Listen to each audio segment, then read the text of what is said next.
मंडळी नमस्कार. काय कर तर आपण आज बघा साबुदाणा आहे. हे बघा साबुदाणा पापड्या बनवायच्या आहे. हे बघा 3 किलो साबुदाणा घेतलेला आहे आपण. रात्री भिजू घातला होता आणि हे पाण्याचं आधान ठेवलेलं आहे. पाण्याला आधान आलेलं आहे. चुलीवरती बनवणं चालू आहे आपलं.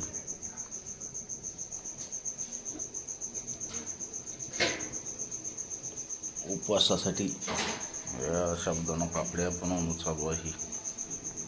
कारण की इथून समोर उपवास असतात. चतुर्थी, एकादशी त्यावेळेला कमी येतात हे खायसाठी. त्यामुळे आता बनवून ठेवायचे आहे. तर कशा बनवायच्या आहे ते व्हिडिओ शेवटपर्यंत बघा. चला आता सुरुवात करूया आपण. वेळ आहे का त्याला?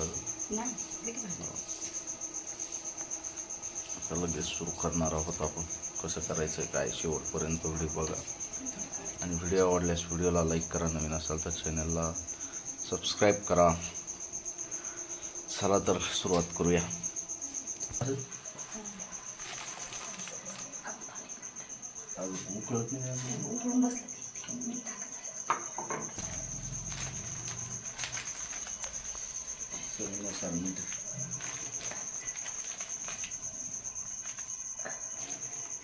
मीठ टाकणं चालू नमक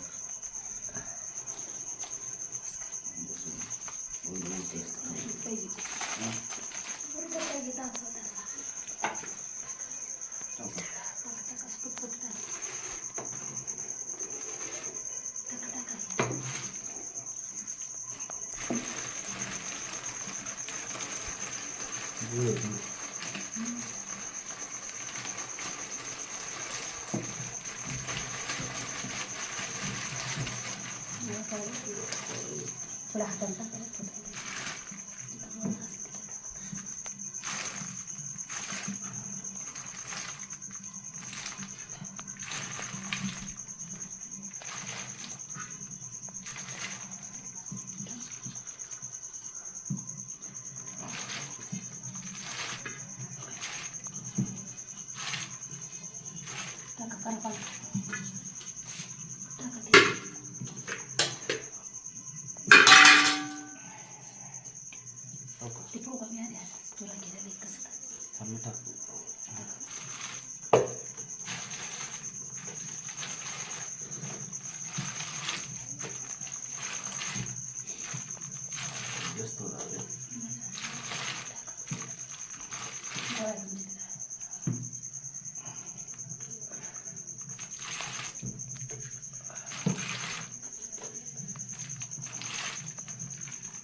हे बघा. हे साबुदाणा पापड्याचं हे आदल ठेवून याच्या साबुदाणा टाकून याला हलवून चाललेलं आहे. तर हे असं हलायचं तर हे असं करू घट्ट होतं. हे साबुदाणा फुगवून हे बघा किती पतलं झालेलं आहे. शिजल्यावर कसं घट्ट होतं. हे 3 किलो साबुदाण्याचं केलेलं आहे.